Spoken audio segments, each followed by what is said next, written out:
بسم الله الرحمن الرحيم الحمد لله رب العالمين والصلاة والسلام على أشرف المرسلين سيدنا محمد وعلى آله وأصحابه أجمعين ثم أما بعد السلام عليكم ورحمة الله وبركاته. Allah subhanahu wa ta'alaga çeksiz şükürler. Peygamberimiz sallallahu aleyhi ve sellem'ga salavat salamlar aytkandan keyin urmatlı apalar, ejeler, karındaşlar, ушул жерге умрага келген мына ардактуу биздин энелерибиз, Кудай Таала умураңыздарды кут кылсын. Мына Алла Тааланын эң ыйык жеринде Мекке шаарында турабыз, Каабанын жанында турабыз. Алла Таала ушу канча таваф кылсаңар, ошончо күнөөлөрүңөрдү кечирсин. Кудайым эсеби жок соопторду берсин Алла Таалам. Бул жерде коляскада отурган апаларыбыз, биздин чоң энелерибизде болгон мындай апаларыбыз отуруп атат. Кудай Таала ушулардын урматы менен Кудай Таала дуаларыбызды кабыл кылсын. Пайгамбарыбыз саллаллаху алейхи ва саллям тунсаруна ва турзакуна би дуаи дуафаикум. Силер Алла Тааладан жардам аласыңар, силер ырыскыланасыңар дейт. Араңарда алы кетип, кары барып калган адамдардын дуасы менен дейт. Бир туугандар, ушундай энелерибиздин дуасы менен, эне деген өзүнчө бир ыйык нерсе. Бир туугандар, эне деген нерсени Пайгамбарыбыз саллаллаху алейхи ва саллям 4 сөзү менен ушу эненин ордун Пайгамбарыбыз коюп кеткен. Ал жаннату тахта акдамил уммахат. Жаннат биз арзып аткан бул энелердин таманынын астында дейт. Бардыңыздар иншалла силердин таманыңардын астында, силерге кызмат кылууда, энени сыйлоодо, эненин батасын алууда ушу жаннат бар. Бардыгыбыз үчүн Алла Таалам дуаларыңарды кабыл кылган болсун. Мына ыйык жерде турабыз, энелердин дуасы кабыл болот. Бир туугандар, ушуну эч убакытта унутпайлы. Бала чакаларыбызга, дүнүйө элине, дүнүйөдө тынчтык болушуна, ошонун ичинде биздин Кыргызстаныбызга, биздин башчыбызга, мамлекет башкарган президентибизге дуа кылгыла. Бардыгыбыз ошо Кыргызстандын паспортун көтөрүп жүрөбүз. Ошону жерибиздин суусун ичип атабыз, абасын дем алып атабыз. Хасанул Басри деген улуу олияз өтөткөн. Пайгамбарыбыздын бир аялынын сүтүн эмген ушундай улуу зат болгон. Ошо кишинин айтканы бар. Алла Тааладан дейт, мага бир дуаң бар, сөзсүз кабыл болот деген кепилдик боло турган болсо, бир эле дуаң бар, ошону кыл. Ошо кабыл болот деген кепилдик мага гарантиям болгон болсо, мен мамлекетимдин падышасына дуа кылмакмын дейт. Анткени падышага Алланын жардамы болсо, башка элдердин да жардамы болот дейт. Алла Тааланын жардамы падышадан кетип калса, башка элдерден да кетип калат. Ошон үчүн урматтуу бир туугандар, башчыларыбызга дуа кылалы, мамлекет башкарган инсандарга, карапайым элибизге, энелерге, оорулууларга, ырыскыда кыйналып аткандарга, жетим тагдырында жетимдик болуп калган жетим балдарыбызга ким эле болсун бардыгына дуа кылалы. Дуаны Алла Тааланын казынасы ушундай кең. Бир туугандар, биз аны биздин чөнтөгүбүзгө салыштырбайлы. Алла Таала бардык пендени дейт, бардык дүнүйөдө пенденин кимдин нафсиси тойбойт, пенденики тойбойт, билесиз. Ошентип өлүм төшөгүндө жаткан чал кемпирге бүгүн өлөт, эртең өлөт деп атканыңа 1000 сом берип койсоң, ошо да сүйүнөт ошентипчи. Жаңы ымыркай төрөлүп атканын колуна бир оюнчук берсең, ал да сүйүнөт. Адамдын нафсиси тойбойт. Ла яшбау илля бит-тураб деп хадисте келет. Адамдын нафсисин бир гана топурак тойгузат дейт. Бирок ошо тойбогон нафси менен биригип алып Алла Тааладан сурай берсе, Алла Таала бардыгын эчтеке отказ кылбай бардыгын бере берсе, Алла Тааланын казынасы кемибейт. Кемисе бир океанды элестетели, ошого ийнени сайып туруп, ийнеге жуккан суу эмнени кемисе ошол эле кемит дейт. Көрдүңүздөр. Алла Тааланын казынасы кең, кудуреттин ээси болгон, ушунда казынанын ээси болгон Алла Таала Кудайыбыз бар. Ыйык жер деп койгон Меккеде туруп атабыз. Бир туугандар, келиңиз умра, Алла Тааланын мына улуу ибадаты, мына умрада туруп атабыз, көп дуа кылалы. Анан бир туугандар, өзгөчө аял заттарына айтарыбыз, сиздер үйдүн кутусуңар.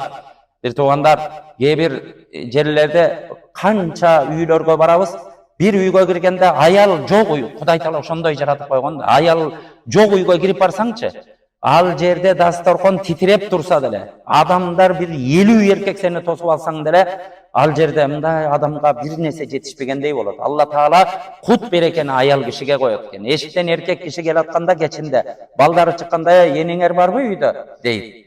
Үйдө тамак жасасаңар кое тургула, атаңар келсин, анан жейбиз дейт. Туурабы, көрдүңүздөр? Ошондой бир кутсуңар, урматтуу энекелер, Bardыңızдар, жаш келиндер, бұл жерде жаш қарындаштар, силер де ушундай апалардай болып, моундай 80-90-ға чыгып, небере жетелеп, чөбөрөнү эркелетишти. Кудай Таала ар бириңерге насип кылсын. Эми астыбызда мына 3-4 айын Рамазан айы келатат.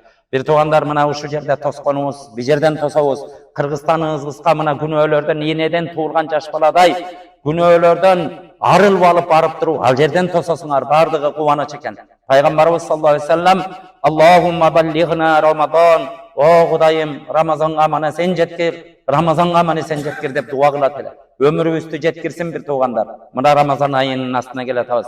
Рамазан айы келип калганда Пайгамбарыбыз сахабалардын астына чыгып: "Эй мусулмандар, силердин башыңарга мына көлөкөсү, мына жарыгы тийип бир улуу ай кирип келатат. Бул айда ушундай мусулман адамдын ырыскысы көбөйө турган ай, Кудай Таала күнөөлөрдү кечире турган ай, бул ай береке айы, бул ай Куран айы. Бул айда кимде ким бир нафил ишти кылып кое турган болсо, башка айда фарз ишти кылгандай сооп алат. Бул айда бир фарз ишти кылса, башка айда 70 фарз кылгандай сооп алат. Бул айда бири-бириңерди сыйлашып, оозун ачыргыла. Кимде ким бир орозо адамдын оозун ачырган болсо, келип сыйлап ушу орозо Алла Тааланын фарзын кармап жүрөт деп, орозо оозун ачырып койгон болсо, ошол адамдын күнөөсү кечирилет. Алла Таала тозоктон азат болот, ал адам бейиштик болот. Ошо адамдын, ооз ачырган адамдын орозо бою тапкан сообунун бардыгы төгүлбөй, чачылбай ооз ачырган кишиге да жазылат деген. Ошондо ошол жерде кедей кембагал сахабалар: "Я Расулаллах, о Алланын пайгамбары, бардык соопту байлар алып кетеби? Биздин кудуретибиз жетпейт" дегенде Пайгамбарыбыз: "Эге орозо келгенде бир адамды бир тал курма жеп атпайбызбы? Ошо менен болсо дагы, же бир уртам суу менен, же бир уртам сүт менен болсо дагы ошо соопту алат" дейт. Бул айдын ичинде сообу 1000 айга тете бир түн бар. Бул Кадыр түн, урматтуу бир туугандар. Ошондой берекелүү айларга мына кирип келип атабыз. Өзгөчө аял кишилерге бул көбүнчө маанилүү болгон нерселер. Апалар азыртадан ниет кылалы.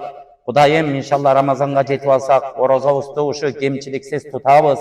Орозо айларында үйлөрүбүзгө ушундай колубуздун келишинче ата энебизди, бир туугандарыбызды, кошуналарыбызды, дагы бир орозо туткан адамдарды, студенттерди, ушундай жетим жесир, ким ачка жүргөн, ушундай кыйналып аткан инсандарды бардыгын топтоп ооз ачырабыз тынбай.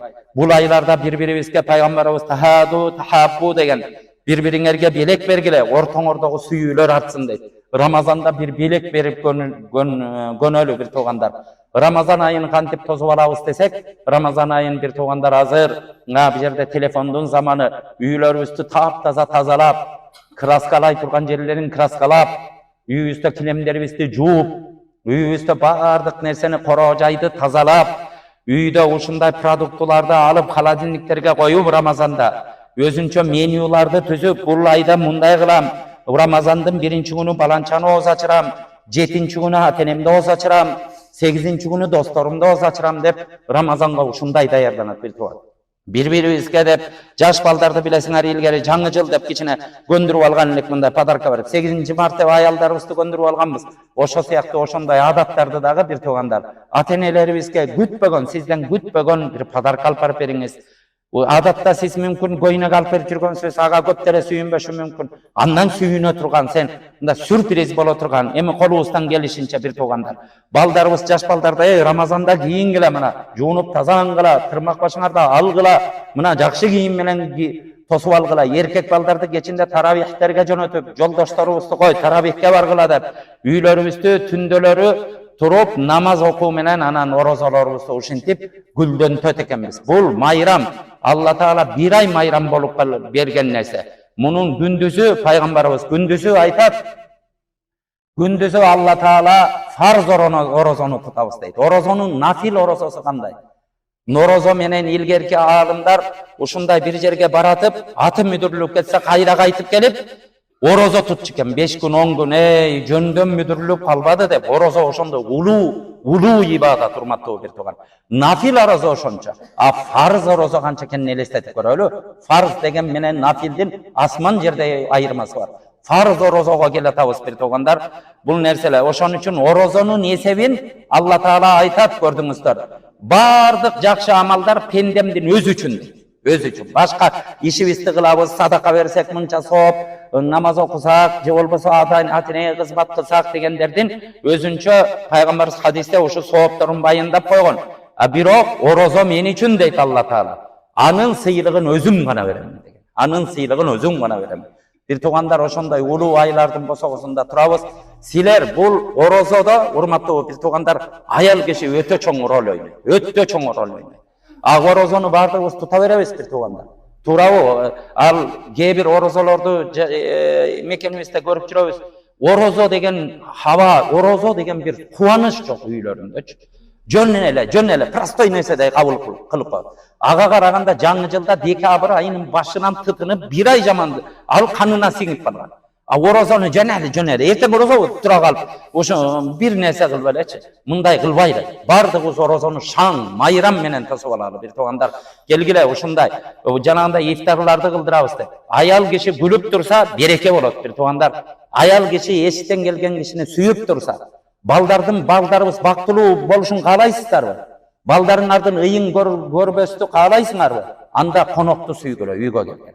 Bir туган аял кишинин кабагы түйүлүп турса, балдардын бактысыздыгына ошо нерсе себеп болот экен үйдөчү. Багы келген конок иренжип кетсе, азыр ачка киши жок bir тугандар. Бардыгы ток. Илгери тамак аңдып келиши мүмкүн эле. Азыр тамак аңдып келе турган заман эмес. Анан болбогон нерсени аяп үйгө келген адамды ушинтип мүйүңдө сенин настроенияң жок чыгат. Бирөө менен урушуп аткан, капа болгон чыгасың. Бул роль ойнойт.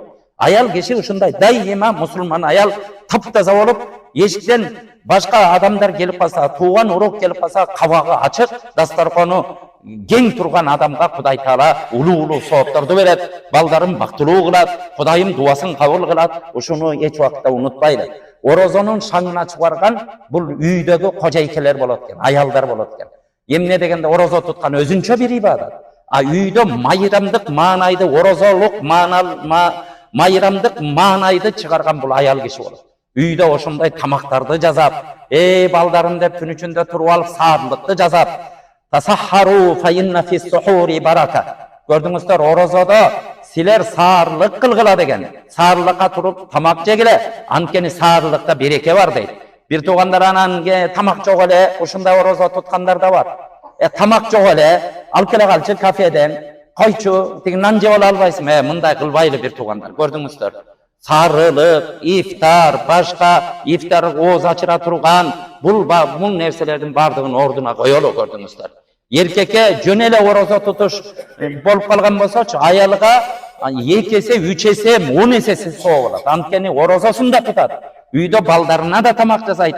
Үйдө келип калган ифтар кылдыралы, кожоюн, кой ушул айды жөн кетирбейбейли. Биздин колубуздан да даамсызсың. Ушу улуу айда орозо туткан адамдар келип батасын берсин деген бул аял кишилер ошо нерсени көтөрүп турса, ошо маселени Кудай береке берет. Bir тугандар, иншалла дуаңар кабыл болот. Ошо нерселерди бир иретке алып келели. Алла Таалам мына ушул жерде bir тугандар бардыгыбыздын ибадатыбызды кабыл кылсын.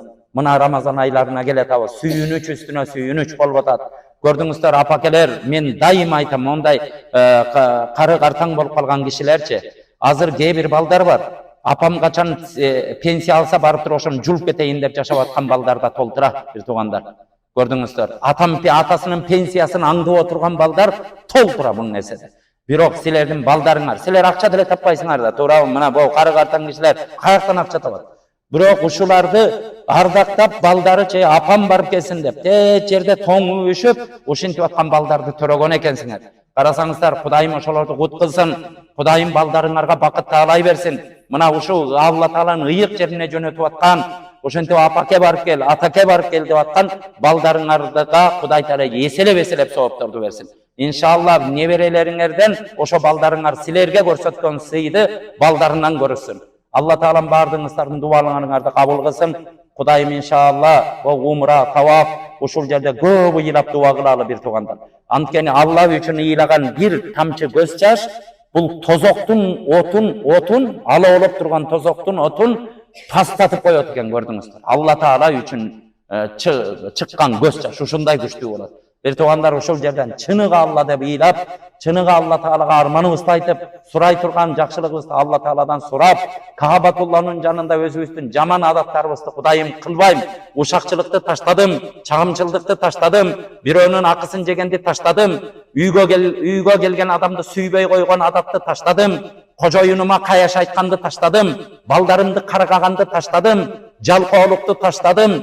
Кудайым таштап атам, мен ниет кылып атам, Кудайым мага жардам бер деп Алла Тааладан дуа кылалы, көрдүңүздөр. Ниет деген бесплатный, мындан акча сурабайт. Бир туугандар, просто ниет кыла албайт экенбиз да биз. Келиңиздер, жакшы нерсеге ниет кылалы. Кудайым ушунча жыл жашадым, 70 жыл өмүр көрдүм, 40 жыл, 50 жыл өмүр көрдүм.